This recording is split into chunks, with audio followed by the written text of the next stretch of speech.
Happy Monday, all you Minties. This is the Uncanny Omar from Near Mint Condition. And join me today for an advanced look at the Kull the Conqueror Omnibus from Marvel Comics. So, stay tuned.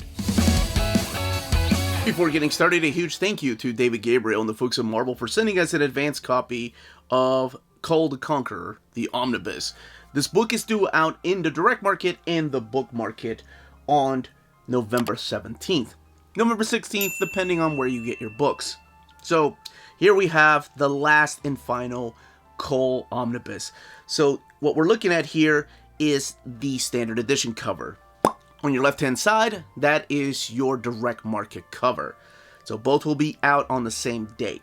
But the only way to get the direct market cover is, of course, through your local comic book shop or places like cheapgraphicnovels.com, Walt's Comic Shop, In Stock Trades, Tales of Wonder, Dying Breed Collectors, Organic Price Books. Pretty much anybody that can sell direct market covers.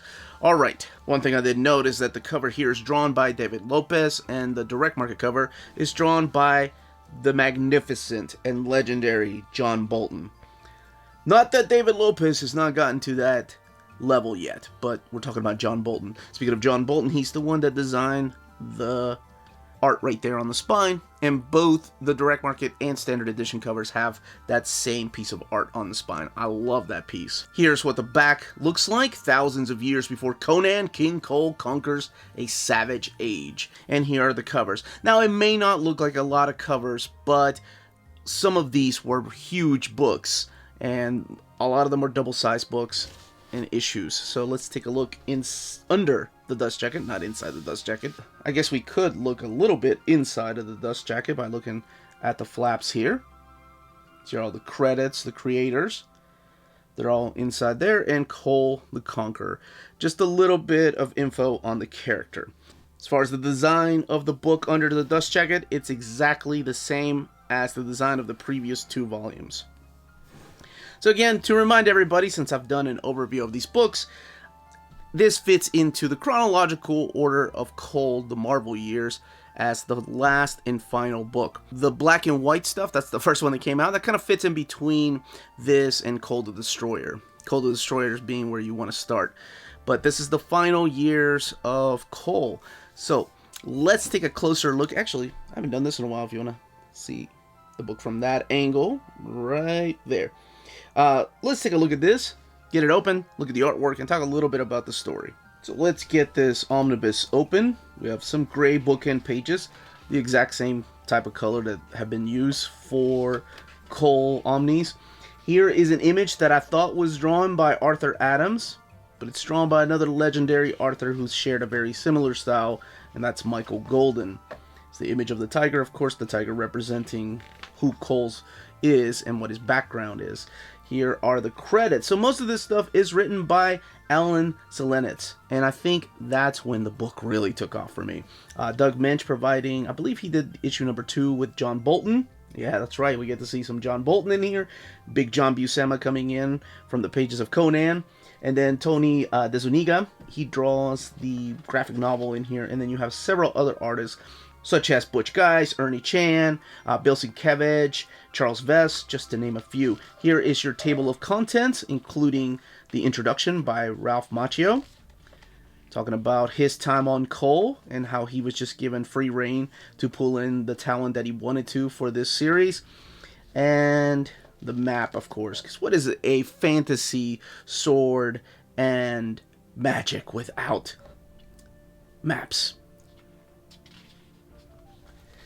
And in the strangest way to open up an omnibus that features Kull, here we have the story of Marvel Team Up number 111, Spider-Man and the Devil Slayer.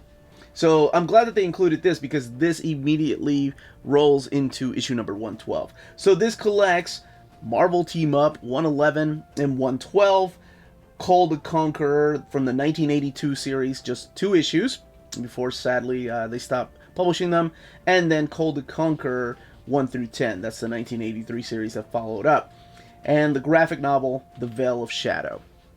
So yes, this is an interesting story by J.M. DeMatteis, Herb Trimpe drawing the artwork here, but it's a story about how Spider-Man is dying because of this adventure here in 111. So in issue 112, he gets the help of Doctor Strange and his astral form, gets to travel back 20,000 years before the 616 universe that we know and love to meet, well, sort of meet, you can find out for yourself, Kull and how he gets rid of this thing that's killing him. But let's go ahead and start talking about the series here.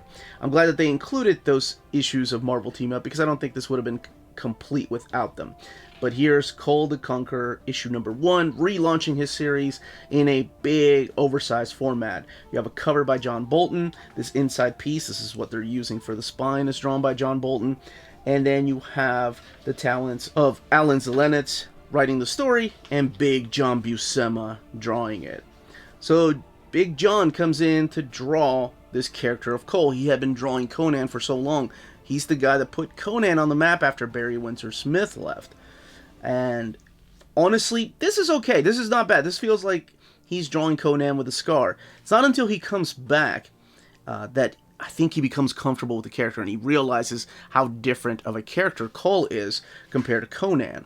So here's issue number 1. But let's talk about this issue. I really wanted to get this video out before the ending of October to talk, because it's a very Halloween-y issue to me. This is the Blood of Kings. Talks about how Kull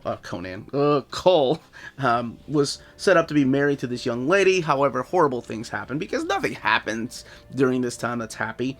But there's some horrible things. There's some horrible imagery in here. We're talking werewolves. And holy crap, there's some amazing artwork. We are talking about John Bolton. Doug Minch is the writer behind this particular story. This, to me, is just perfect. This is John Bolton channeling his Frank Frazetta. That's the way it feels. Like, just this badass artwork. He's got such a cinematic art style. And to blend it with this dark fantasy story, yeah. Let me just show you this big, badass werewolf that appears right here.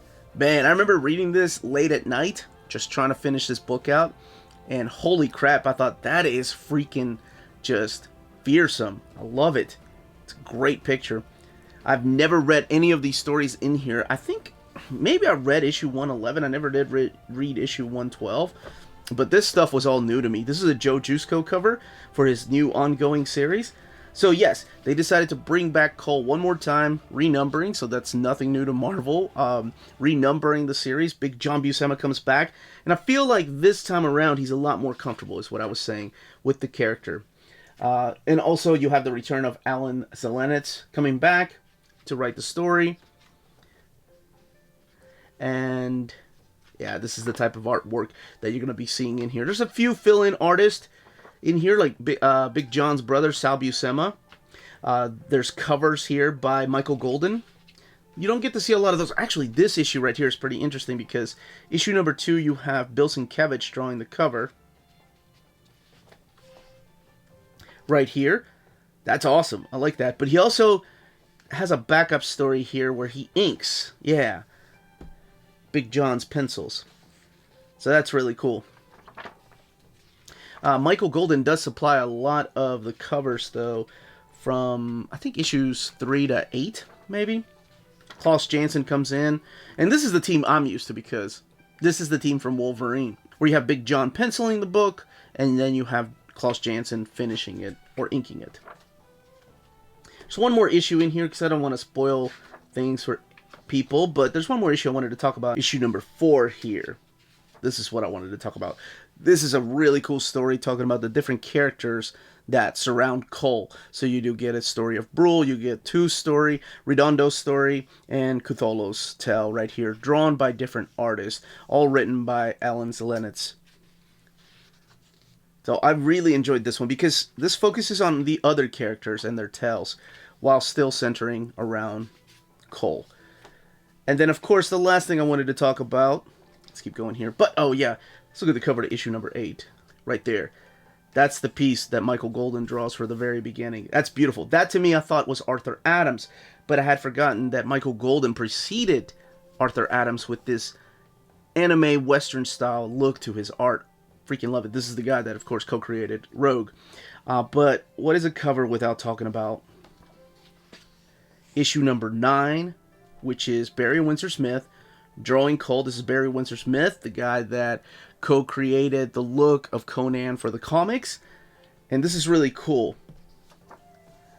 You get issue number 10 here, which is the exact same picture, except for some reason King Kull here has a snake's head. That's actually beautifully terrific, I think is the only way I can put that. But yes, of course, the other story after the series ended is this graphic novel right here, The Veil of Shadow. Now, this one has a little mature content because there is nudity in this one. A couple of violent parts, nothing really uncommon if you're used to reading Savage Sword of Conan or the black and white magazine stuff with Kull. But this one here I thought was unique in the way that it was drawn, or rather painted, because it is drawn by Tony DeZuniga, and then you have the colors of Tom Vincent. And almost looks like they're using computer-generated colors for some of it. Maybe they were testing the waters back then. But anyway, it's a beautiful, beautiful story. Without going into too much detail, it's the story of how King Kull perhaps might be dying and how he just keeps on fighting. And I think this one shows the biggest differences between him and somebody like Conan. Now, as far as the extras, this is printed at the iMac printer. So it's similar to the binding and the paper quality of the other Kull books. Paper quality isn't as thin as something like I like to compare it to the Conan by Kurt Busiek Omnibus, but it is thinner than what they use at the Donnelly printer. Binding is a little bit tight. You do get a little bit of gutter loss. For example, let's look at this cover here, just to kind of give you an idea. You see the price right there of $2. You have to hold it down to kind of see it.